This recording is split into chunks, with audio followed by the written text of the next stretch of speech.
రండి sir.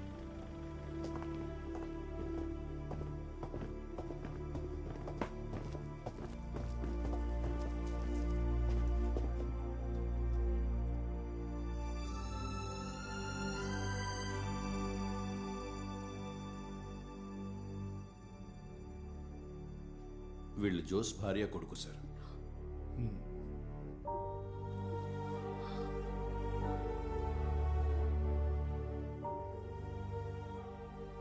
It was pitch dark sir.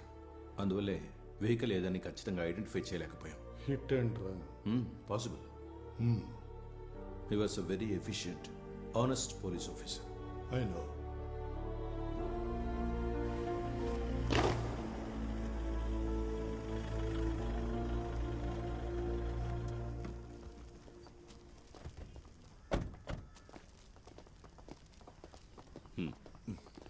వీళ్ళకి ఎక్కడేంటయ్యా పని?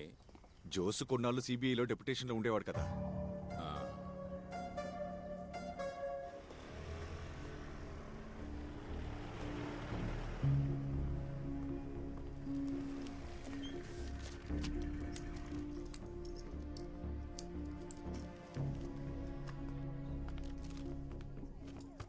మేడం,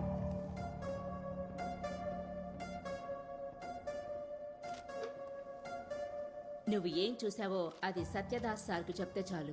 ఆయనే ఈ కేసు ఎంక్వైరీ చేస్తున్నారు. ఈ అమ్మాయితో పాటు నువ్వు వెళ్ళు. రామ్మా.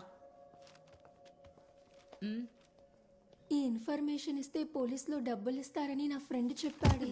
ఈ అమ్మాయి లాకప్ లేండి. వద్దు సార్.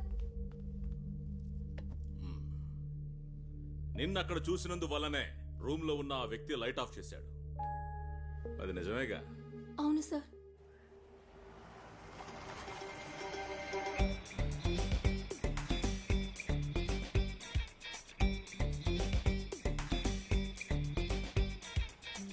ఆపు ఆపు ఆపు ఆపు. అపరాజిత, అదేగా నీ పేరు? అవును సార్. ఆ కిటికీ దగ్గరేగా నువ్వు అతన్ని చూసింది? అవును సార్. చాలా యూస్ఫుల్ గా ఉంది నువ్వు ఇచ్చిన ఇన్ఫర్మేషన్. సిఐ జోస్మోన్ తెలుసా? తెలుసు, చిన్నప్పటి నుంచి ఆ సార్ ఇంట్లో నేనే పేపర్ ఇస్తూ ఉంటాను. నాతో చెప్పడంతో నీ బాధ్యత తీరిపోయింది. ఈ విషయం మరెవరికి చెప్పకూడదు, విన్నావుగా? వెళ్ళు.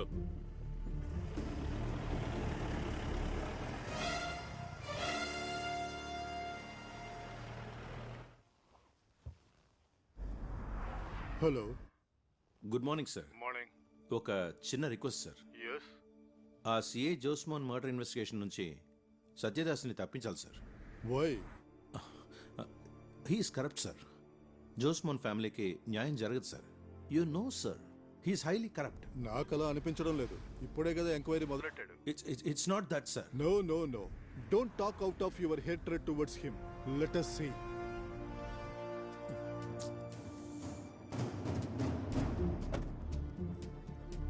ఆ బాబు, నేను స్పాట్కి వెళ్తున్నా, నువ్వు అక్కడికి వచ్చే. బండి దీవయ్యా.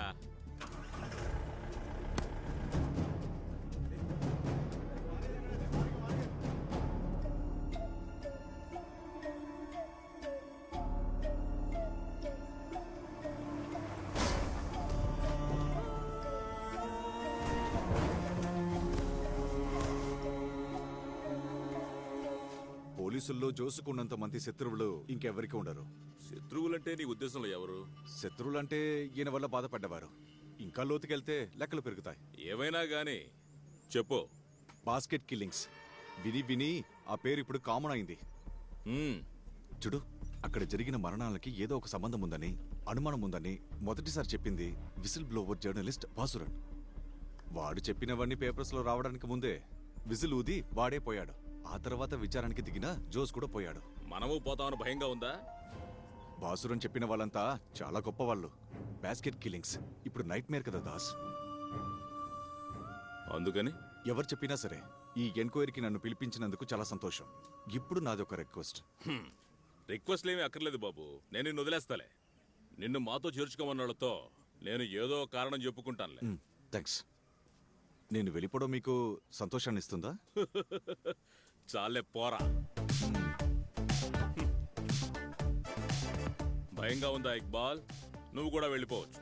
అయ్యో, నాకు భయం అంటే ఏంటో తెలియదు సార్. బండిది వెళ్దాం. చనిపోవడానికి 4 నెలల ముందు సిఐ జోస్ 27 ఇసుక లారీలను పట్టుకున్నాడు. అందులో 18 లారీలు శామ్ అనే ఒక ఇసుక కాంట్రాక్టర్. ఇది ఫస్ట్ టైం కాదు. ఇంతకు ముందు కూడా శామ్ ఇసుక లారీలను జోస్ ఎన్నోసార్లు పట్టుకున్నాడు. శామ్ ప్రతీకారం తీర్చుకోవాలనుకుంటే ఖచ్చితంగా అనుకుంటాడు సార్. ఆ రోజు పట్టుకున్న లారీల్లో మిగతా 9 లారీలు సుభాష్ చంద్ర అనే ఇసుక కాంట్రాక్టర్కి చెందినవి. అంతకు ముందు కూడా సుభాష్ చంద్ర లారీల్ని జోస్ గారు పట్టుకున్నారు. సుభాష్ చంద్ర మీకు తెలిసిన వాడే, స్నేహితుడు కూడా. తెలుసురా, అది నాకు కూడా తెలుసు. అయినా నాకు ఎలాంటి భయం లేదు. సుభాష్ నాకు తెలిస్తే ఏంటి, తెలియకుంటే ఏంటి? నువ్వు చెప్తే నాకు ఇసుక దొరకదనా నీ ఉద్దేశం? నీకు లేదో జోస్ అంటే పగా ప్రతీకారం? అయ్యో సార్, ఎందుకు ఇలా మాట్లాడుతున్నారు? చిన్న విషయాన్ని ఎందుకంత పెద్ద చేస్తారు?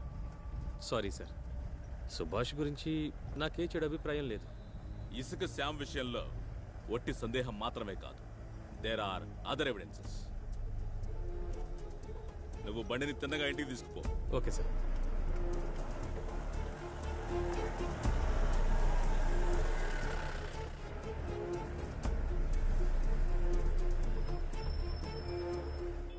వెంటనే వాడి కస్టడీలోకి తీసుకోవాలి, శ్యామ్ని. Yes sir.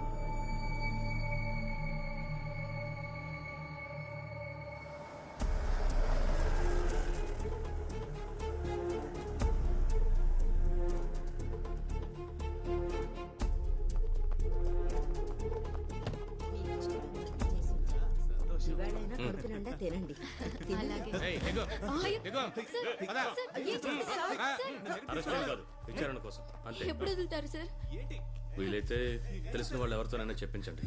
ఇది ఎంక్వైరీ చేసే ఆఫీసర్ నెంబర్. మీ భర్త బయటికి రావాలిగా. సార్,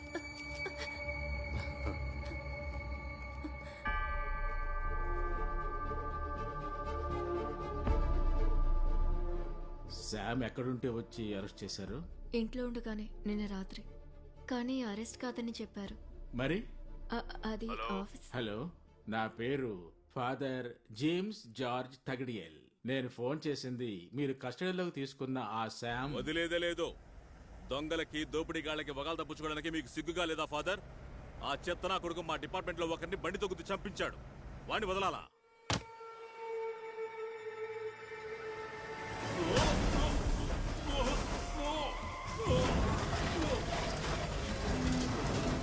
కోర్టులో నేను చెప్పినట్టు చెప్పాలి, అర్థమైందా? 500 ఇవ్వు, రేపిస్తాను. సార్ ఇంకా మారరా మీరు, ఎప్పుడు ఇంతే.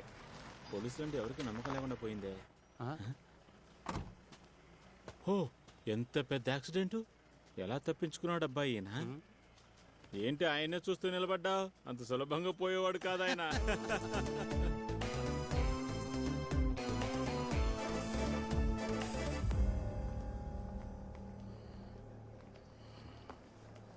నువ్వు నన్ను చాలా తక్కువ అంచనా వేశావు, అందుకే ఈ పని చేయించావు.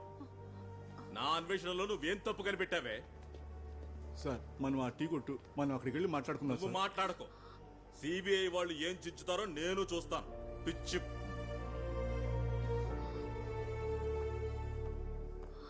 అంతా రెడీగానే ఉంది మ్యామ్. అది ఓ కాపీ తీసుంచు. అది వస్తుంది. ఓకే, చూద్దాం. సరే మేడం. వెయిట్ చేస్తుండండి, టైం వచ్చినప్పుడు పిలుస్తాం.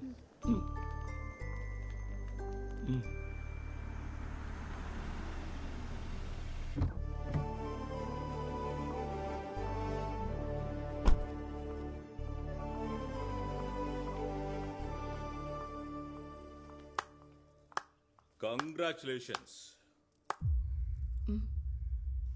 అద్భుతంగా వాదించావు. పోలీసు వాళ్ళంతా CBI intelligent, efficient and protective అంటూ అదరగొట్టావు. కంగ్రాట్స్. కొంతమంది శత్రువులు, నమ్మక ద్రోహులు నా చుట్టూ ఉంటూనే ఉన్నారు. బట్ భార్య భర్తని శత్రువును చేసినప్పుడు సూపర్, చాలా సంతోషంగా ఉంది. Are you serious? మిమిక్రీ లాంటివి ఇక్కడేం చేయట్లేదు మేడం మేము. ఇవాళ అటో ఇటో తేలిపోవాలి. ఈ ఇంట్లో ఇక నువ్వో నేనో ఒక్కరే ఉండాలి. ఆ నిర్ణయం తీసుకునే ముందు నేను చెప్పేది వింటారా? ఇటువంటి కేసు నాకు వచ్చిందని నేను ముందే చెప్పాను. ఈ కేసును టేకప్ చేయడం నేను చెప్పానుగా. సీనియరేనండి నాకు ఈ కేసు అప్పగించారు. కంపల్ చేసినప్పుడు కాదని లేకపోయాను. పోతే నేను అపీర్ అయింది మీకు ఆపోజిట్ గా కాదు, స్టేట్ కు ఆపోజిట్ గా. ఏ కల్మషం లేకుండా ఈ కేసుని ఎంత హానెస్ట్ గా డీల్ చేస్తున్నాడో తెలుసా నీకు నీ బాస్ కి? అదంతా నాశనం చేశారు కదే. ఎంత హానెస్ట్ గా ఉన్నా కూడా ఈ కేసులో మీరు గెలవబోయేది లేదు. నువ్వెవరి పుస్కి అది చెప్పడానికి? చెప్పేది పూర్తిగా విని మాట్లాడండి. 5-6 ఇసుక మాఫియా ఉన్నారు ఇక్కడ. వాళ్లలో ఒక్కడే కస్టడీలోకి తీసుకున్న శామ్. మాఫియా మొత్తం సిఐ జోస్ కి శత్రువులుగా ఉన్నప్పుడు ఒక్కడిని మాత్రం కస్టడీలోకి తీసుకున్న కారణం అది నా ఇష్టం. ఇసుక మాఫియాలో దొరికిన సుభాష్ చంద్రని సేవ్ చేయడానికా? అతన్ని సేవ్ చేయడానికి శామ్ ని పావుగా వాడుకున్నారని చెప్తున్నారు. వాళ్ళెవరో కాదు, పోలీస్ డిపార్ట్మెంట్ వాళ్లే. ఎంక్వైరీ చేసి చూడండి, తర్వాత నాకు చెప్పండి. ఇసుక మాఫియా ఏం కాదు. శ్యామ్ కి వ్యతిరేకంగా సేకరించి పెట్టుకున్న ఎవిడెన్సెస్ ఇదిగో ఇక్కడ ఉన్నాయి. దాన్ని నిరూపించడానికి ముందే చెడగొట్టావు. నేనేమి చెడగొట్టలేదు. మనసులో ఉన్నదేదో అక్కడే ఉంచుకోండి. ఎందుకో పీక్కు తింటానికా? యావండి, ఈ కేసులో మీరు గెలవడాన్ని చూడడం కన్నా సిబిఐ ఓడిపోవడం చూడాలి. ఇంతవరకు ఓడిపోలేదన్న అహంభావం ఉంది వాళ్ళకి. అన్నట్టు సిబిఐ చుట్టమా నాకు? ఇక్కడున్న సాక్ష్యాలు లేకుంటే వాళ్ళు గెలుస్తారా? వాళ్ళది కనిపెట్టేస్తే కనిపెట్టకుండా ఉండడానికి మాక్సిమం ట్రై చేయాలి. ఇంతవరకు దొరికిన సాక్ష్యాధారాలు సిబిఐకి ఇవ్వకండి. A sort of non cooperation. చూడండి, బయటున్న వాళ్ళకి డౌట్ రాకూడదు. నవ్వుతూ చంపే విద్యని మీరు నేర్చుకోవాలి. ఈ కేసులో మీరు గెలవడం మీతో ఉన్న వాళ్ళకే ఇష్టం లేదు. బట్ సిబిఐని ఓడించాలనుకుంటే మొత్తం ఫోర్స్ మీ వెనకాల ఉంటుంది. ఓడిపోయి కేసు గెలవచ్చు. ఆలోచించండి.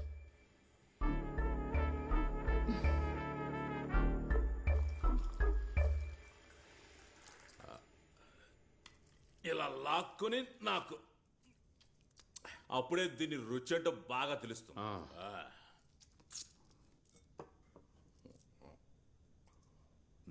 మేడం చెప్పింది కరెక్టే. మన పోలీసులందరూ సిబిఐ ఓడిపోవాలనే కోరుకుంటారు. ఎవర్రా ఈ సిబిఐని కనిపెట్టింది? ఎవరికి తెలుసు సార్? నెహ్రూనో గాంధీనో ఎవరో అయింటారు. ఆ కాలం నుంచే ఉంది. నువ్వట చెప్పావో లేదో వాడు ఎట్టా వచ్చేసాడు. వీడికి ఊరి గాని జీవిత గది గాని తప్పదనుకున్నా. తప్పించుకున్నావుగా. నేనేం చేశాను సార్? ఏం చేసావో నీకు తెలియదా? కొంతకాలం ఎక్కడికైనా వెళ్ళి దాక్కో, అదే మంచిది. ఒకవేళ సిబిఐ నిన్ను పట్టుకుంటే ఇదిగో ఇలా ఉండదు వాళ్ళ ట్రీట్మెంట్. నిన్ను నానా రకాలుగా చిత్రహింసలు పెట్టాకే ప్రశ్నిస్తారు వాళ్ళు. వెళ్ళా. ఎక్స్పెక్టేషన్ ఎక్కువైంది ఇక్బాల్. సిబిఐని ఓడించాలి మనం. లైసెన్స్ తీరా.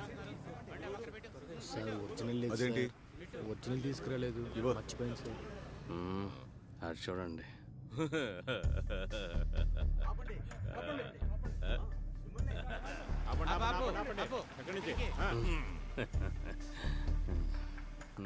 పోదండి పోదండి మిస్టర్. Sorry sir. అయితే ఓదొద్దా? వద్దు సార్. కావాలి సార్. నేను ఇప్పుడు ఊదాకే ఇక్కడ నుంచి వెళ్తా. అరవలేదేంటి? మిషన్ చెడిపోయినట్టుంది సార్. అవును సార్. సార్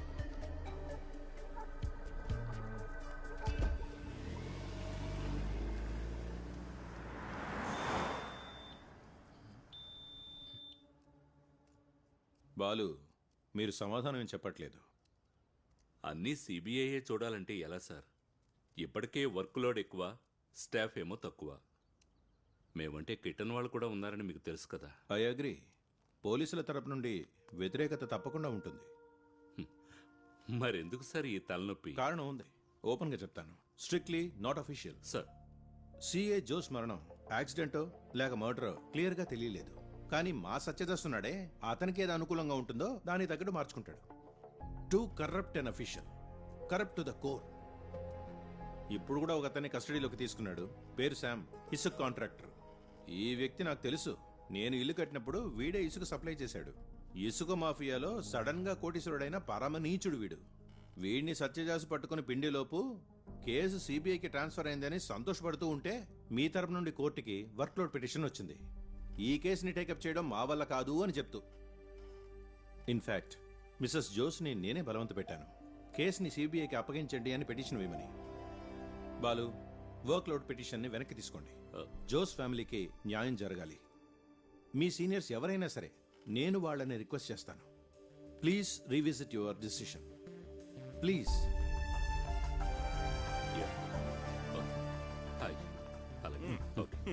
ఉన్నితాన్ గారిని కలిసి పర్మిషన్ తీసుకోవడానికి వచ్చింటాడు. అయ్యో పాపం, ఐజీ అన్న గాడ్ ఫాదర్ కదా. ఈ కేసు ఎవరెక్కడ స్టార్ట్ చేసినా విచారణ ముగించడానికి ఎవరైనా సరే నా అనుమతి కోసం రావాలి రోయ్.